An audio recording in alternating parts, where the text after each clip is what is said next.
নমস্কাৰ ভগৱতী দুপৰ খিনাম ষ্টুডিঅ'ত ৰশ্মিতা লোকসভা নিৰ্বাচনত বিজেপি এবাৰ 400ৰ অধিক আসন পোৱাৰ দাবী কৰিছে কেন্দ্ৰীয় গৃহমন্ত্ৰী অমিত শাহে দুটা পৰ্যায়ৰ নিৰ্বাচনত 100তকৈ অধিক আসন পাব বুলি আত্মবিশ্বাসী গৃহমন্ত্ৰী গৰাকী লোকসভা নিৰ্বাচনৰ আসন সন্দৰ্ভত কংগ্ৰেছৰ বিৰুদ্ধে আক্ৰমণাত্মক হৈ পৰিল গৃহমন্ত্ৰী অমিত শাহ বিজেপিৰ আপকি বাৰ 400 পাৰ মিছনক লৈ কংগ্ৰেছে ৰাইজক ভুল তথ্য দিয়াৰ অভিযোগ গৃহমন্ত্ৰী গৰাকীৰ 400 আসন পোৱাৰ পিছত বিজেপিয়ে সংৰক্ষণৰ অন্ত পেলাব বুলি অপপ্ৰচাৰ চলাইছে বুলি অভিযোগ তুলি অমিত শাহে ক'লে কংগ্ৰেছৰ এই কথাবোৰ ভিত্তিহীন আৰু তথ্যহীন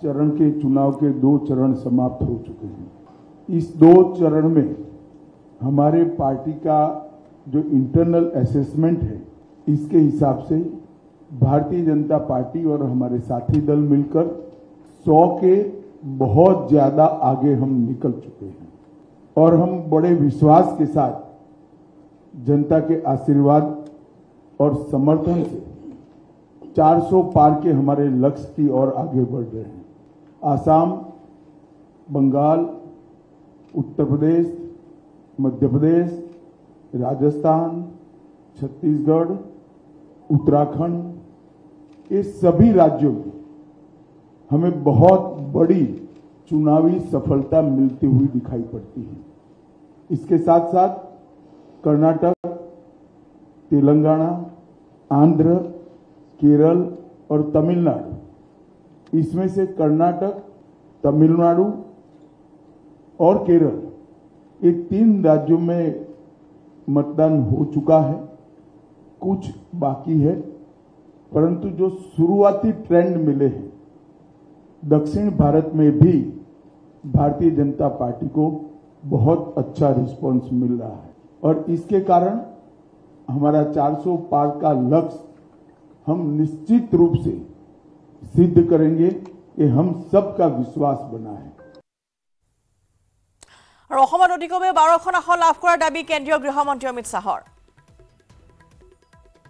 देखिए हम कभी वोटर को माइनॉरिटी मेजॉरिटी की दृष्टि से नहीं देखते हर व्यक्ति भारत का नागरिक है उसको इसी तरह से ट्रीट करना चाहिए परंतु मैं इतना जरूर कह देता हूं आसाम में हम कम से कम 12 सीट जीतेंगे ये तय है हमारी पार्टी इसके लिए विश्वास व्यक्त करती है कम से कम 12 से आगे भी जा सकती है बहुत अच्छा एटमॉस्फेयर है यहाँ जो शांति मोदी जी प्रधानमंत्री बनने के बाद प्रस्तापित हुई है जो विकास का वातावरण मिल रहा है सेमीकंडक्टर के इन्वेस्टमेंट को यहाँ आने से यहाँ के यूथ में काफी उत्साह है हेमंत विश्व शर्मा जी ने पूरे आसाम में मोदी जी की सारी योजनाओं को नीचे तक पहुंचाया है ढेर सारे भूमि कब्जा के केसों को रिजॉल्व किया है और आज आसाम की जनता इसके कारण पूरी तरह भारतीय जनता पार्टी के साथ है और आसाम में हम गत समय की हमारी सीटों में भी बढ़ोतरी करेंगे हम कम से कम 12 सीट जीतेंगे 12 से आगे भी जा सकते हैं সংৰক্ষণক লৈ কংগ্ৰেছৰ বিৰুদ্ধে আক্ৰমণাত্মক হৈ পৰিল কেন্দ্ৰীয় গৃহমন্ত্ৰী অমিত শাহ সংৰক্ষণক লৈ কংগ্ৰেছে বিজেপিৰ বিৰুদ্ধে ৰাইজক ভুল তথ্য দিছে বুলি মন্তব্য কৰি অমিত শাহে ক'লে এছটি এছচি ওবিচিৰ সংৰক্ষণৰ বাবে পূৰ্ণ সমৰ্থন আছে বিজেপিৰ কিন্তু ধৰ্মৰ ওপৰত সংৰক্ষণ হ'বলৈ নিদিয়াৰ হুংকাৰ কেন্দ্ৰীয় গৃহমন্ত্ৰী গৰাকী Bharatiya Janata party ST SC OBC के आरक्षण की समर्थक है और हमेशा इसके संरक्षक के रूप में अपनी भूमिका निभाएगी ये बात नरेंद्र मोदी जी ने भी कई बार सार्वजनिक भाषणों में स्पष्ट की एसटी एससी ओबीसी के आरक्षण में किसी एक राजनीतिक दल ने अगर डाका डाला है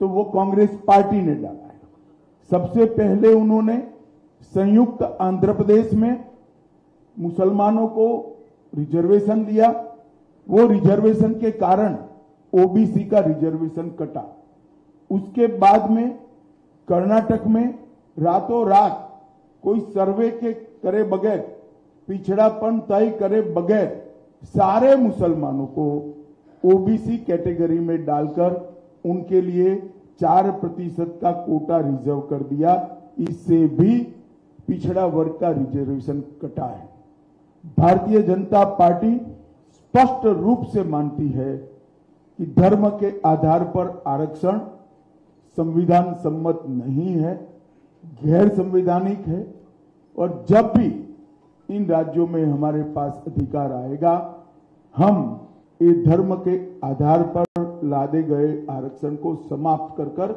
एसटी, एससी और ओबीसी को हम न्याय दिलाने का काम करेंगे।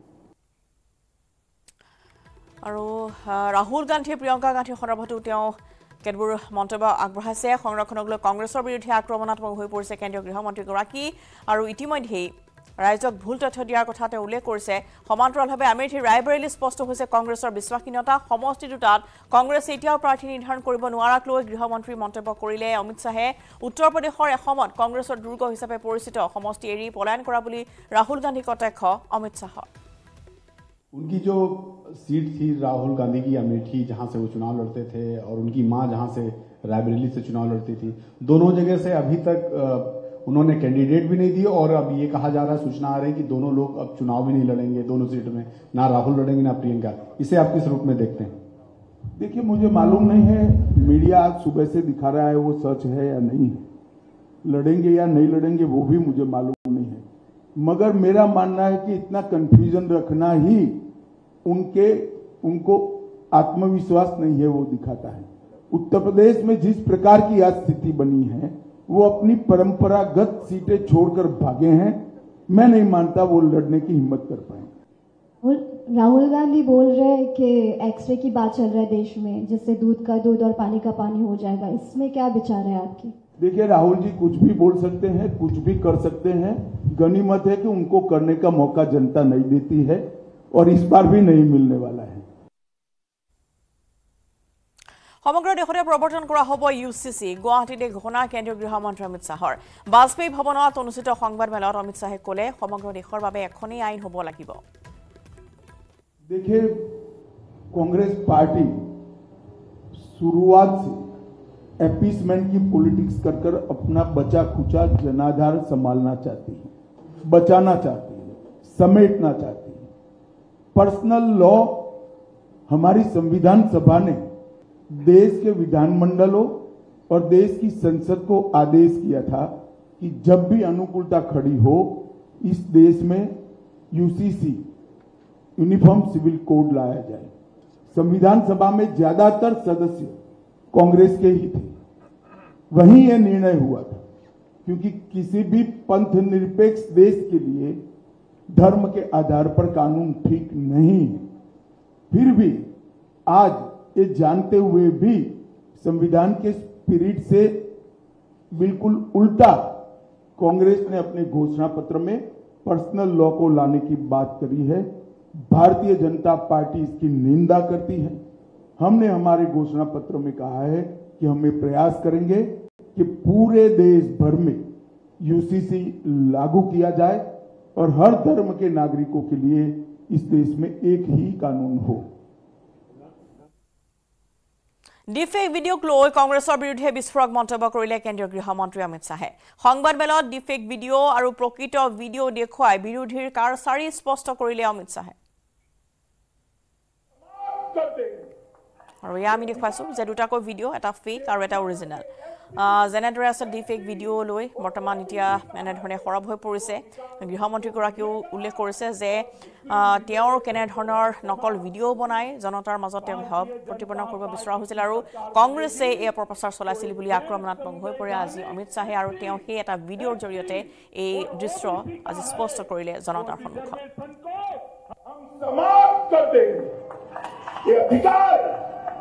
तेलंगाना के एससी, एसटी और ओबीसी का है, वो अधिकार उनको मिलेगा और मुस्लिम रिजर्वेशन को हम समाप्त कर देंगे।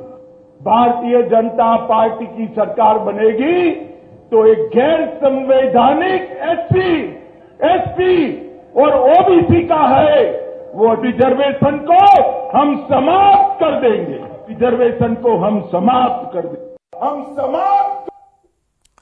और फले गुवाहाटीत ग्रेप्तार हल केंद्रीय गृहमंत्री अमित शाहर विकृत भिडिओ कांडर अभियुक्त युवक কেন্দ্ৰীয় গৃহমন্ত্ৰী অমিত শাহৰ বিকৃত ভিডিঅ' কাণ্ডৰ সৈতে ওলাল অসম কানেকশ্যন এই কাণ্ডৰ সৈতে জড়িত থকাৰ অভিযোগত গুৱাহাটীৰ পৰা অসম আৰক্ষীয়ে গ্ৰেপ্তাৰ কৰিছে ৰিতম সিং নামৰ এজন লোকক ৰিতমক গ্ৰেপ্তাৰ কৰা তথ্য এক্স যোগে নিশ্চিত কৰিছে মুখ্যমন্ত্ৰী হিমন্ত বিশ্ব শৰ্মাই ইতিমধ্যে গুৱাহাটীৰ লগতে দিল্লীতো ৰুজু হৈছে গোচৰ তদন্তৰ বাবে দিল্লী আৰক্ষীৰ সমন পাইছে তেলেংগানাৰ মুখ্যমন্ত্ৰী ৰেৱন্ত ৰেড্ডীয়ে তেলেংগানাৰ আন 5জন কংগ্ৰেছ নেতাকো সমন জাৰি কৰিছে দিল্লী আৰক্ষীয়ে নিজে ব্যৱহাৰ কৰা আটাইকেইটা মোবাইল লৈ উচিৰে দিল্লী পুলিচৰ জেৰাৰ সন্মুখীন হ'ব লাগিব তেলেংগানাৰ মুখ্যমন্ত্ৰী ৰেৱন্ত ৰেড্ডী ইতিমধ্যে বনজুৰিৰ দৰে দেশজুৰি বিয়পি পৰিছে অসম অমিত শাহৰ ডিফেক ভিডিঅ' ভাইৰেল হোৱাৰ পিছত দেশৰ থানাই গোচৰ ৰুজু হ'লেও অসম আৰক্ষীয়ে লাভ কৰিছে প্ৰথমটো সফলতা উলুবাৰীৰ হৰবালা পথৰ পৰা ৰিতম সিঙক গ্ৰেপ্তাৰ কৰি আৰক্ষীয়ে জব্দ কৰিছে 2টা মোবাইলৰ লগতে এটা লেপটপ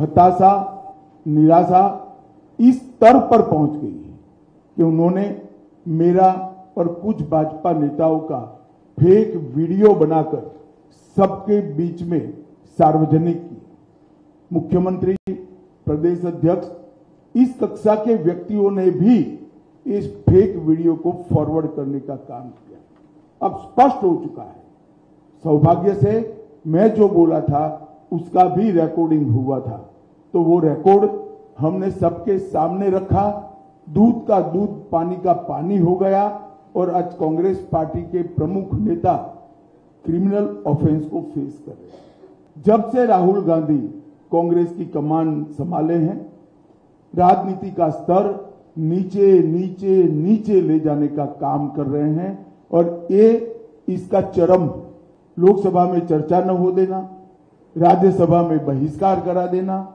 शोर शराबे करना और निराधार झूठ बोलकर प्रजा में भ्रांति फैलाने का काम लगातार उनके नेतृत्व में कांग्रेस पार्टी कर रही है और मैं मानता हूं कि अब फेक वीडियो सर्कुलेट कर फर्जी टाइप का जन समर्थन प्राप्त करने का ये प्रयास ये बहुत निंदनीय है और भारतीय राजनीति में किसी प्रमुख दल के द्वारा कभी ऐसा नहीं किया गया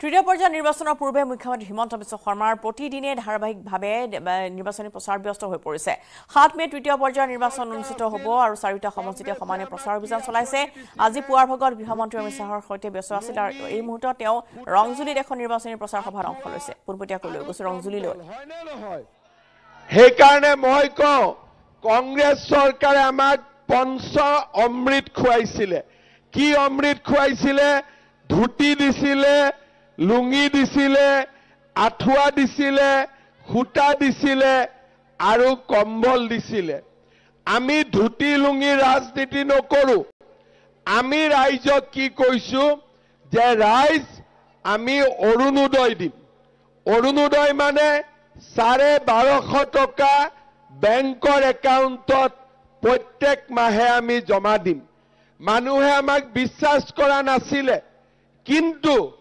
এতিয়া এনেকুৱা দিন হৈছে যে কংগ্ৰেছৰ লিডাৰেও আহি মোক কয় যে আমাৰ গাঁৱত 2-4টা অৰুণোদয় দিব লাগে বুলি হয় না নহয় আপোনালোকৰ কোনে কোনে অৰুণোদয় পোৱা নাই হাত দাঙকচোন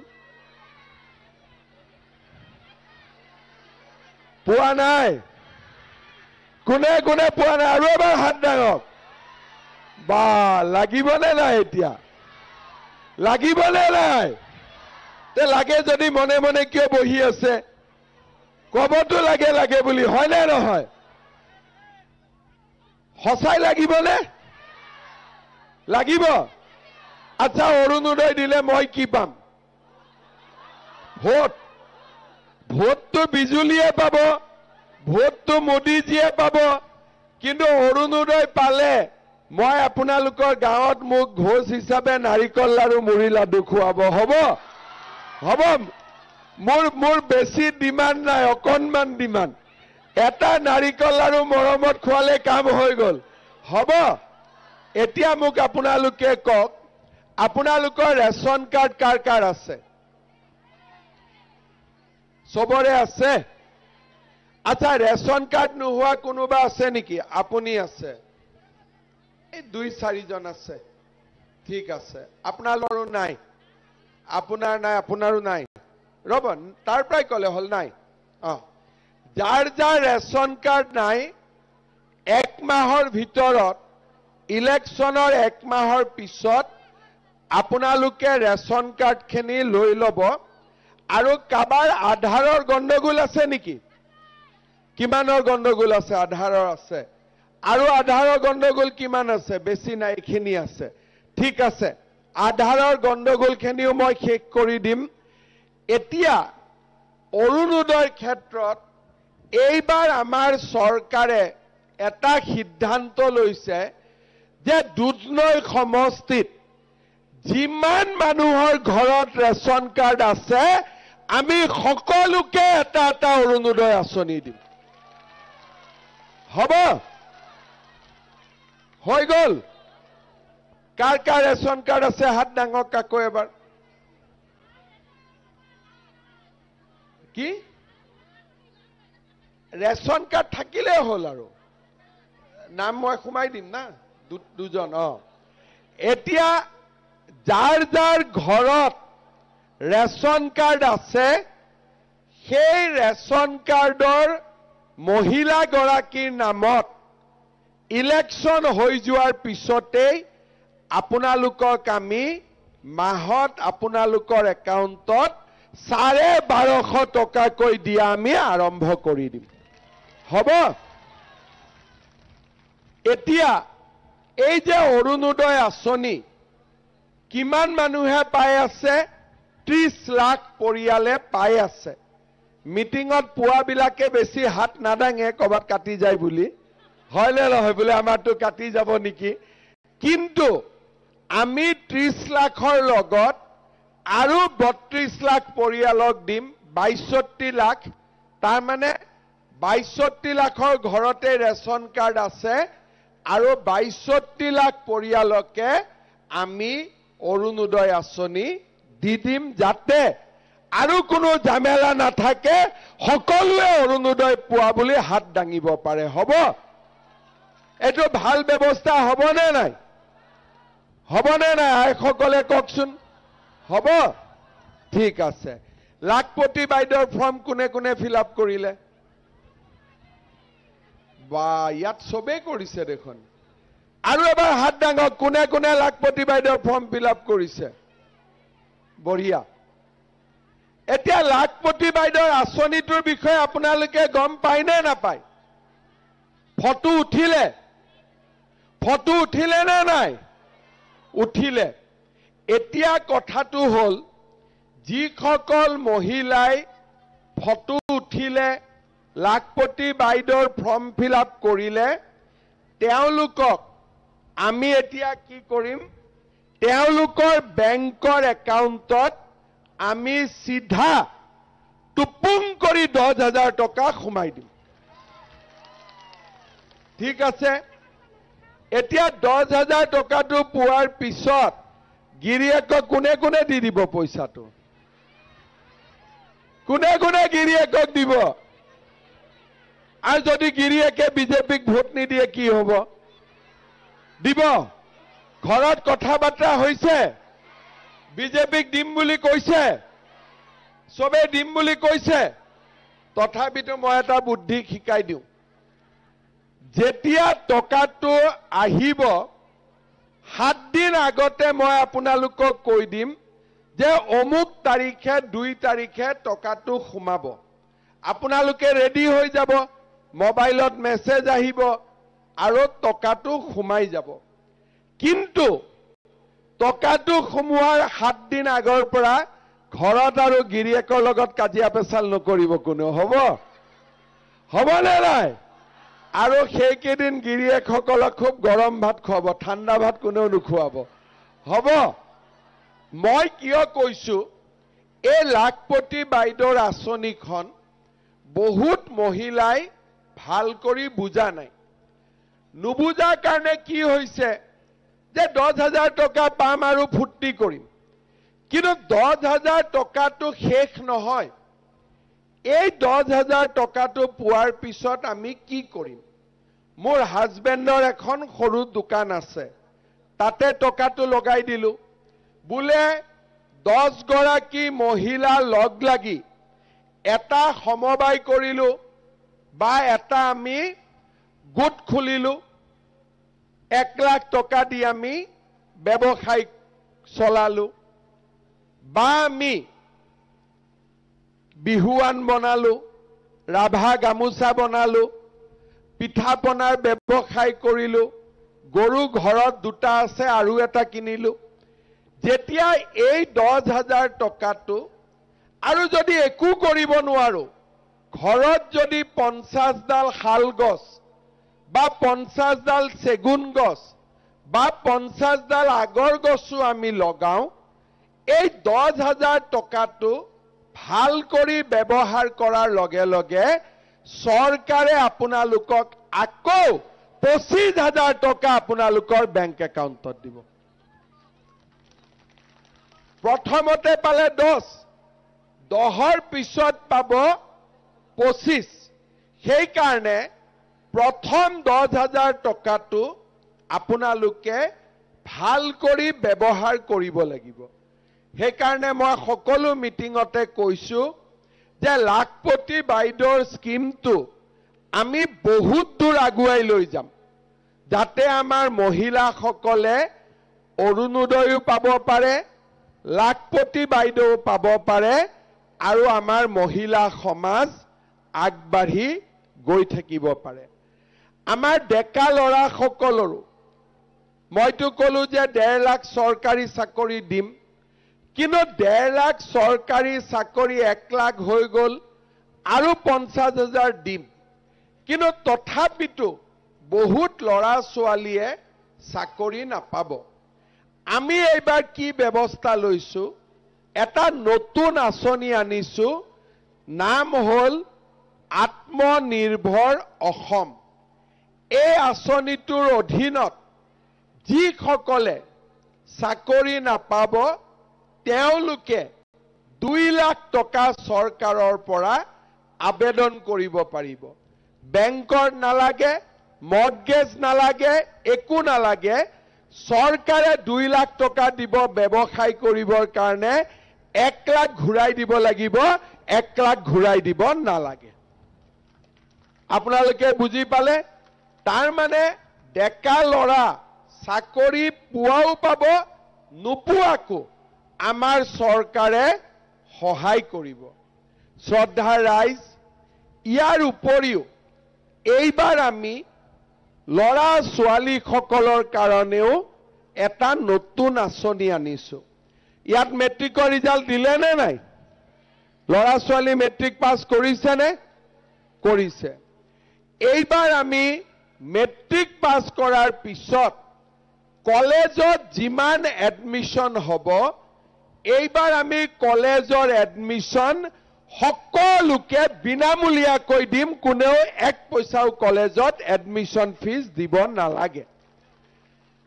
তাৰ উপৰিও যিবিলাক ছোৱালীয়ে কলেজত এডমিশন ল'ব, সেই ছোৱালীবিলাকে কলেজত এডমিশন লোৱাৰ লগে লগে তেওঁলোকৰ বেংক একাউণ্টত মামাই পঢ়িবৰ কাৰণে 10,000 টকাকৈ বছৰি জমা দিব। তাৰ মানে এতিয়া ল'ৰা ছোৱালীক পঢ়াবৰ কাৰণে বাপেক মাকে বেছি টকা পইচা খৰচ কৰিব নালাগে।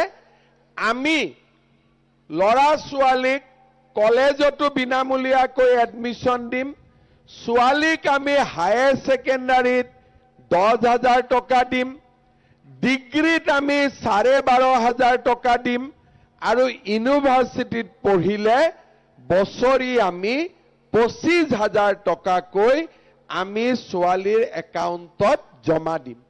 তাৰ মানে এতিয়াৰ পৰা দেউতাক মাকে ছোৱালীৰ পঢ়াৰ কাৰণে চিন্তা কৰিব নালাগে। আমি ছোৱালীৰ পঢ়াৰ ওপৰত কিয় গুৰুত্ব দিছো? এই যে চৰকাৰী চাকৰি ওলাই আছে, তাৰ 30% ৰিজাৰ্ভেশ্যন হ'ল ছোৱালীৰ। জাগিৰোডত নতুন ইণ্ডাষ্ট্ৰী আহিছে, লৰা ছোৱালী সকলোৰে বাবে বহুত চাকৰি ওলাব। আমাৰ অসমত এতিয়া আন্দোলন নাই, ধৰ্ণা নাই, ধৰ্মঘট নাই, পিকেটিং নাই। অসমত নতুন উদ্যোগ আহি আছে, বহুতবিলাক উদ্যোগ আহিছে, পেপচি কোম্পানী আহিছে, কোকা কোলা আহিছে, টাটা আহিছে। লাহে লাহে আমাৰ অসমখন এখন ডাঙৰ ৰাজ্য হবৰ কাৰণে গৈ আছে। লৰা ছোৱালীৰ কষ্ট নহব যদি আমি অসমক এনেধৰণে আৰু 5 বছৰ শান্তিপূৰ্ণভাৱে ৰাখিব পাৰো। আজি আপোনালোকে জানে যে আমাৰ অসমত আগতে কিমান আন্দোলন আছিল। আজি বোলে বড়ো আন্দোলন, কালি বোলে কাৰ্বি আন্দোলন, পৰহি বোলে ডিমাচা আন্দোলন, পৰহি বোলে আলফাৰ আন্দোলন, আজি বোলে বোমা, কালি বোলে গুলি, কালি বোলে বন্ধ, পৰহি বোলে পিকেটিং। মানুহৰ অৱস্থা নাছিলে। কিন্তু যেতিয়াৰ পৰা নৰেন্দ্ৰ মোদী আমাৰ দেশত প্ৰধানমন্ত্ৰী হ'ল, বিজেপিৰ চৰকাৰ আহিলে সমস্যাবিলাক সমাধান হ'ল। বড়ো আন্দোলন সমাধান হ'ল, কাৰ্বি আন্দোলন সমাধান হ'ল, আলফাৰ আন্দোলন সমাধান হ'ল। আজি আমাৰ ৰাভা হাছঙৰ সমস্যাও সমাধান হোৱাৰ পথত আমি আগবাঢ়ি গৈ আছো। ইতিমধ্যে আমাৰ কেবিনেটে ৰাভা হাছং স্বায়ত্তশাসিত পৰিষদক সাংবিধানিক মৰ্যাদা দিবৰ কাৰণে আমি অনুমোদন দিল্লীলৈকে পঠিয়াই দিলো, যিয়ে আমাৰ ৰাভা ৰাইজৰ আৰু আমাৰ ৰাভা হাছঙৰ ৰাইজৰ বহুদিনীয়া সমস্যা দূৰ কৰিব। প্ৰাথমিক পৰ্যায়তো শিক্ষাত আজি আমি ৰাভা ভাষাক আমি এটা মিডিয়াম হিচাপে আমি স্বীকৃতি দিছো নতুন শিক্ষানীতিৰ আধাৰত। আজি আমাৰ অসমত জনজাতীয় লোকসকলে নিৰাপদ অনুভৱ কৰিছে, কাৰণ তেওঁলোকৰ কথা বতৰাবোৰ আমি শুনিছো। আৰু অজনজাতীয় লোকসকলেও বঙালী ভাষী, বিহাৰী ভাষী, হিন্দী ভাষী, নেপালী ভাষী আদি সকলোৱে আমাৰ ৰাজ্যখনত নিৰাপদ অনুভৱ কৰিছে। এতিয়া আমাৰ ৰাজ্যত কোনো সমস্যা নাই। আমি মাত্ৰ অৰুণোদয়, চৰকাৰী চাকৰি, ডাঙৰ ডাঙৰ ৰাস্তা, গাঁৱৰ ৰাস্তা, খোৱা পানী, ইলেক্ট্ৰিচিটি এইবিলাক কাম কৰি কৰি আমাৰ ৰাজ্যখনক আমি মাত্ৰ আগুৱাই লৈ যাব লাগে। অসমত দালালিও নোহোৱা হৈছে। আগতে যিমান দালালি চলিছিল এতিয়া দালালিবিলাকো লাহে লাহে নোহোৱা হৈছে আৰু আমাৰ ৰাজ্যখনক আমি আজি সুন্দৰ কৰি আগুৱাই লৈ গৈ আছো। শ্ৰদ্ধাৰ ৰাইজ, মোদী ডাঙৰীয়া যদি ভাৰতৰ প্ৰধানমন্ত্ৰী হয়, অসমক তেখেতে মৰম কৰে, অসমৰ বিহুৱানখন লৈ তেখেতে গোটেই ভাৰতত ঘূৰি ফুৰে, অসমত তেওঁ উন্নয়নৰ বাবে আমাক সহায় কৰে, আমিও ৰাজ্যখনক বহুত দূৰ আগুৱাই লৈ যাব পাৰিম। আৰু সেইকাৰণে মই আপোনালোকক অনুৰোধ কৰিম, গুৱাহাটী লোকসভা সমষ্টিত 7 তাৰিখে ইলেকশ্যন হ'ব। আমি যাতে সকলোৱে পদুমৰ ছবিত ভোট দি নৰেন্দ্ৰ মোদী ডাঙৰীয়াক আমি যেন প্ৰধানমন্ত্ৰী পাতিম নে নাই? সবে ৰেডি? এইফালে ৰেডি আছে নে নাই? ৰাস্তাৰ ফালে ৰেডি আছে নে নাই? সব ৰেডি? সবে বিজেপিক ভোট দিব ৰেডি? কোনোবা ইয়াত ৰেডি নোহোৱা আছে নেকি? নাই। এটা কথা কওঁ, আমাৰ ইলেকশ্যনত আমি ভোট দিওঁতে কেতিয়াবা দেৰিকৈ যাওঁ, খাই বৈ লাহে লাহে যাওঁ। হিন্দীত এটা কথা আছে, পেহেলে ভোট দান বাদ মে জলপান। তাৰ মানে আমি কি কৰো, আজি ভোটৰ দিন বন্ধ, ভাতটো বনা, লগত মাংসও অলপ বনাবি। দেৰি হৈ গ'ল, বোলে আজি কাপোৰ ধুবি, দেৰি হৈ গ'ল, এইটো বন্ধৰ দিন নহয়, এইটো ভোট দিয়া দিন। সেই কাৰণে আমি ভাত বনাম, কাপোৰ ধুম ভোট দিয়াৰ পিছত, ভোট দিয়াৰ আগত নহয়। সেই কাৰণে হিন্দীতে কয় পেহেলে ভোট দান বাদ মে জলপান। তাৰমানে খোৱা বোৱাও পিছত, প্ৰথমতে আমি ভোট দিব লাগিব। মই আমাৰ দুধনৈ সমষ্টিৰ ৰাইজক অনুৰোধ কৰিম, ৰাতিপুৱাৰ বেলাতে, গধূলিলৈকে ৰখি নাথাকিব, ৰাতিপুৱাৰ বেলাতে সকলোৱে গৈ ধুনীয়াকৈ পদুমৰ চিনত ভোট দি আহি পেলাই ভাতো খাব, কাপোৰো ধুব, কিন্তু প্ৰথমতে আমি ভোট দিব লাগিব। হ'ব? সকলোৱে বুজি পালে? তেতিয়াহ'লে মোৰ লগত একেলগে ক'ব, ভাৰত মাতা কি, ভাৰত মাতা কি, Narendra Modi, Narendra Modi, BJP, BJP, AGP, AGP, Rabha যৌথ মঞ্চ, ৰাভা যৌথ মঞ্চ। সব ৰেডি হৈ আছে না? আকৌ এবাৰ নাচিবনে নাই? আকৌ এবাৰ নাচিব ইচ্ছা আছে নে নাই? আছে। অৰুণোদয়ো হৈ গ'ল, লাখপতি বাইদেউ হৈ গ'ল। নাচিব লাগে নে নালাগে? চবে লাগিব, কিন্তু চবে নাচিব লাগিব। হ'ব দে বাবা, আৰু এবাৰ লগাই দে। আকৌ আৰু যোন যোন ওচৰ চাপি আহে আহি লওক।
people